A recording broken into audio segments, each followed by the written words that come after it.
Hey everyone, it's your boy AnimeAchiHarX, and today we're diving into another epic what if. This time we're exploring what if Gilthunder Reborn ASISSEI. Thunder roared across a shattered battlefield. The sky was dark, heavy with storm clouds. Broken stone and burning debris scattered the land. Standing in the middle of it, Gilthunder, armor worn, blade steady, ice calm. Across from him, a figure radiating dark, twisted power, Hendrickson. So, you finally show your true colors. Gilthunder said nothing. Lightning flickered faintly around his hand. Cross swords, the clash begins.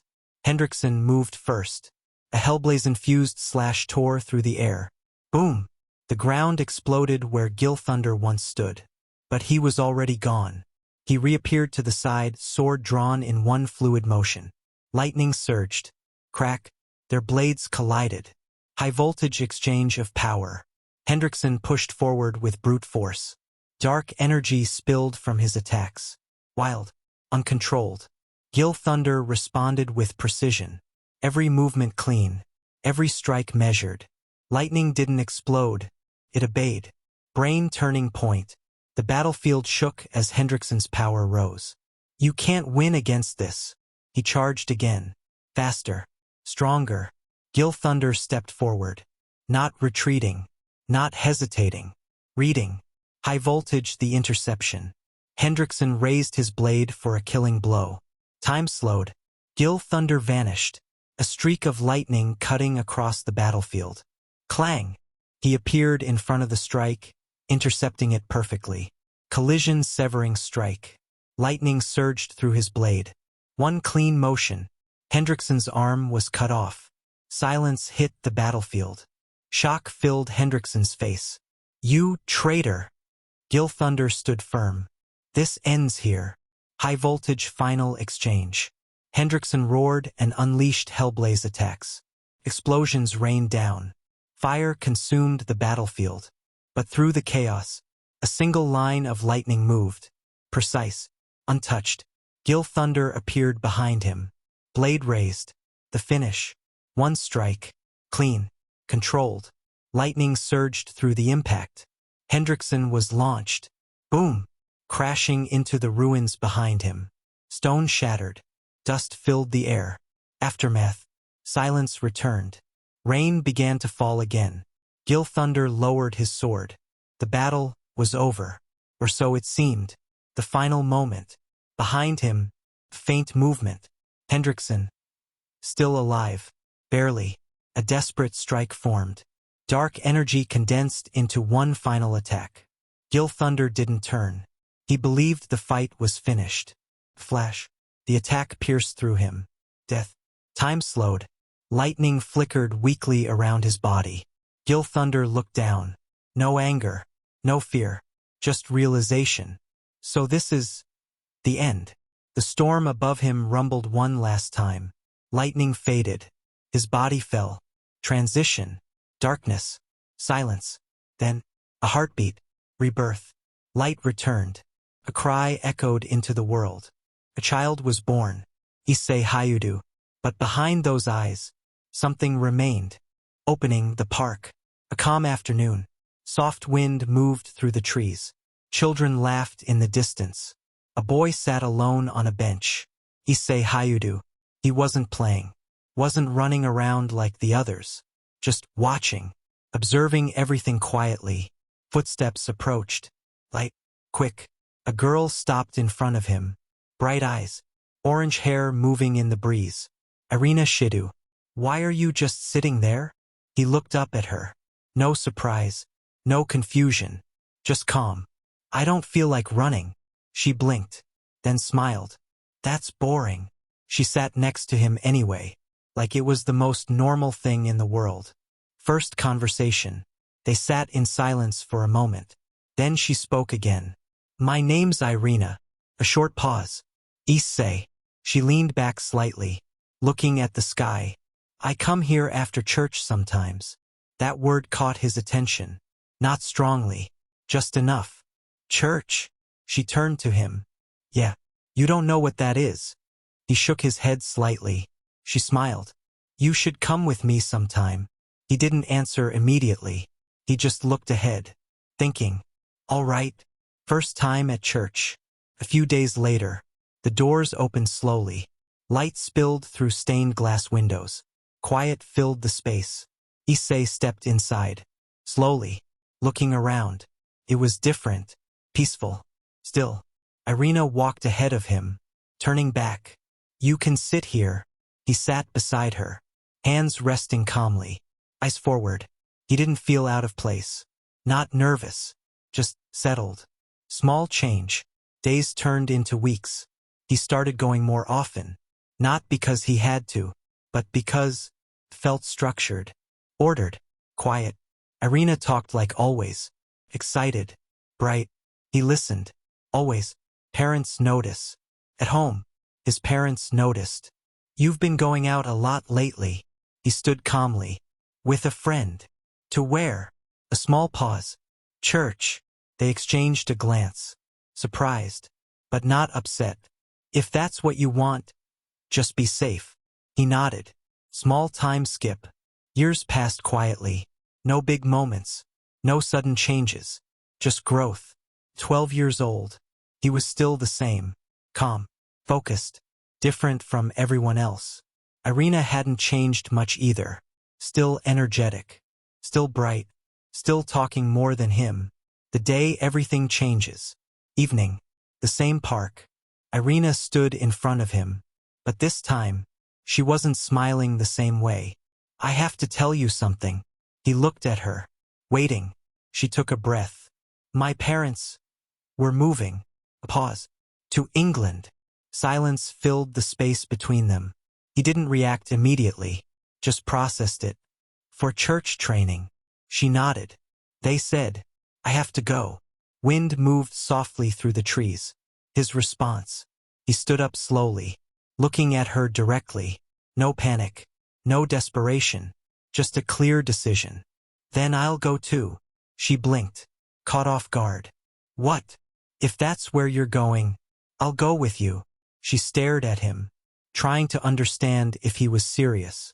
He didn't look away. The sky above rumbled faintly, almost unnoticeable. A small spark flickered at his fingertips. Gone just as quickly. Irina didn't see it, but something had already started. There's something there, isn't there? She asked quietly. He didn't answer. Issei Hayudu was eating breakfast when his parents noticed he wasn't acting normal. Not restless, not excited, just focused. His father spoke first.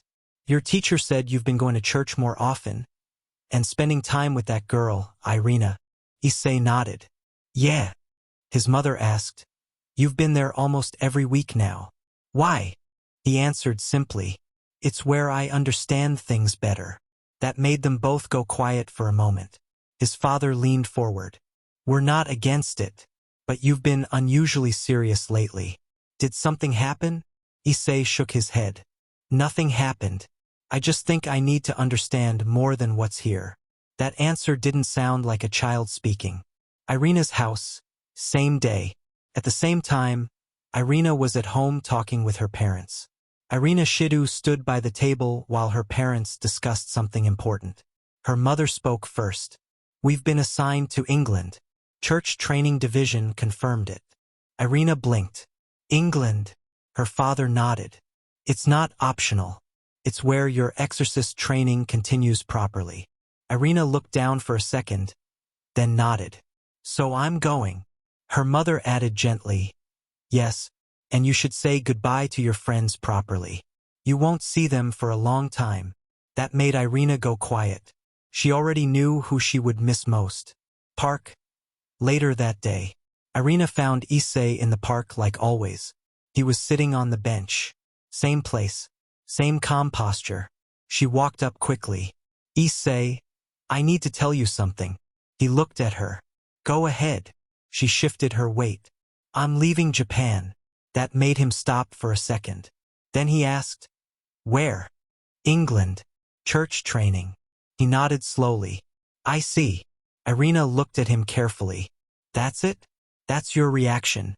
He answered honestly. It's not unexpected. That made her sigh. You really don't react like normal people. His decision.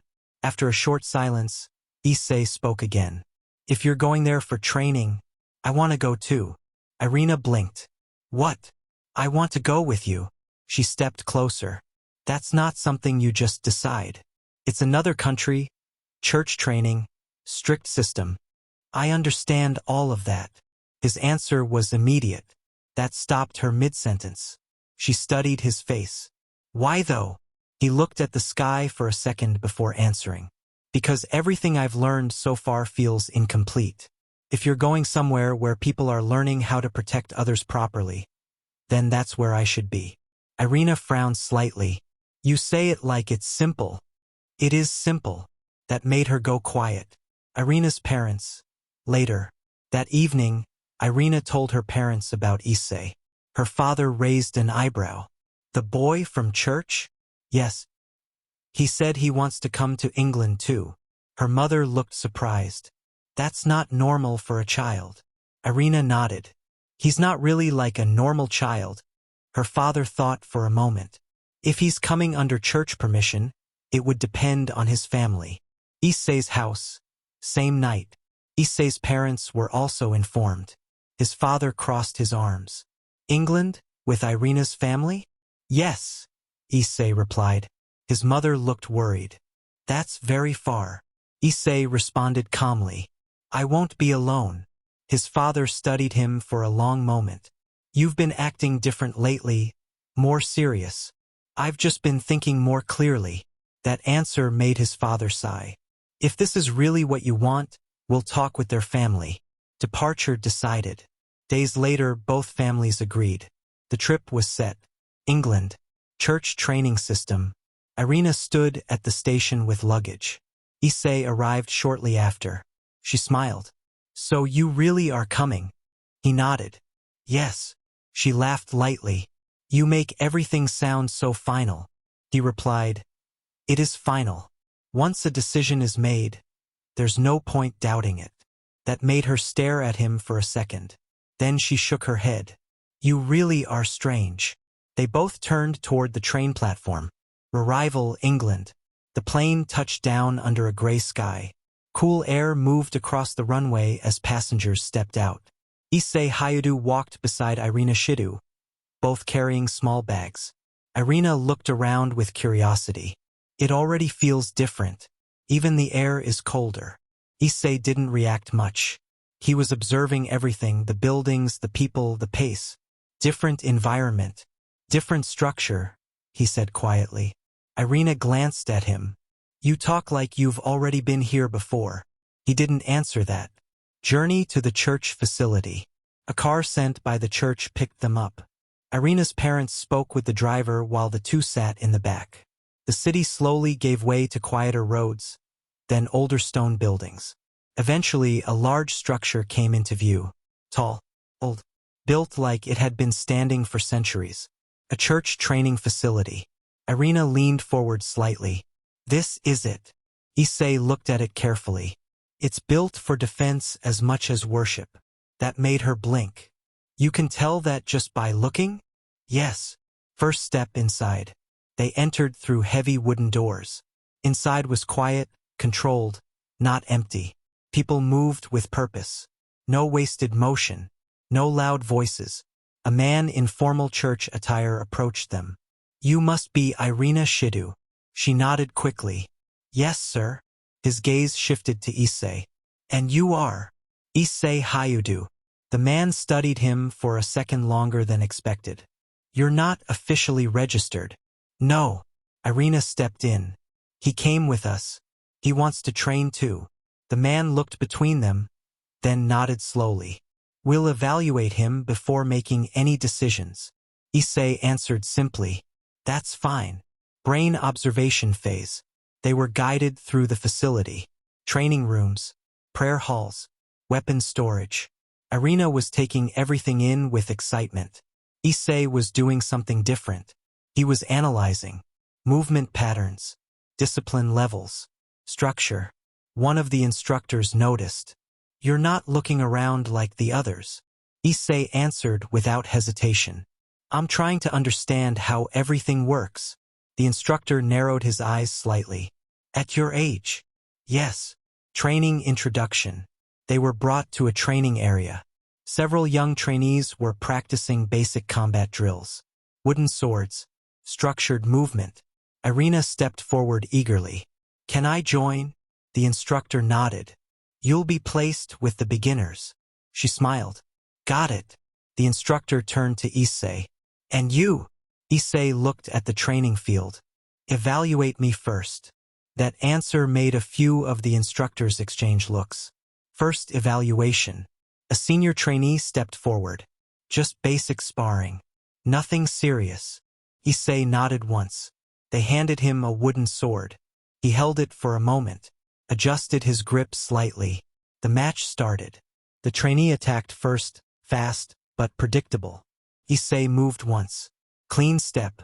Minimal effort. Second attack. He deflected it easily. Not with strength. With timing. Third attack. He stepped inside the movement and tapped the trainee's chest with the wooden blade. Fight over. Silence filled the training area. Reaction. One of the instructors frowned slightly. That wasn't beginner-level reaction. Another added, his movement, too refined. Irina watched from the side, surprised. Since when could you fight like that? Issei answered calmly. I've always been able to move like this. That wasn't entirely true. But it was the simplest explanation. Second test, pressure. One instructor stepped forward. Again. This time, I'll attack. Irina's eyes widened. Wait. That's not fair. The instructor raised a hand. We're not going to injure him. The attack came faster. Sharper. Real intent behind it. Issei didn't panic. Didn't rush. At the moment of impact. Crack. A faint spark of lightning flickered along his hand. The strike was stopped. Perfectly. The instructor froze for a second. Not because of the block. Because of what he felt. Abnormality confirmed. The air around Issei shifted slightly. Not visible to most, but noticeable to trained individuals. The instructor stepped back slowly. That wasn't normal. Another instructor spoke quietly. Did you feel that? Yes. Irina looked between them. What happened? No one answered her immediately. Issei lowered the wooden sword.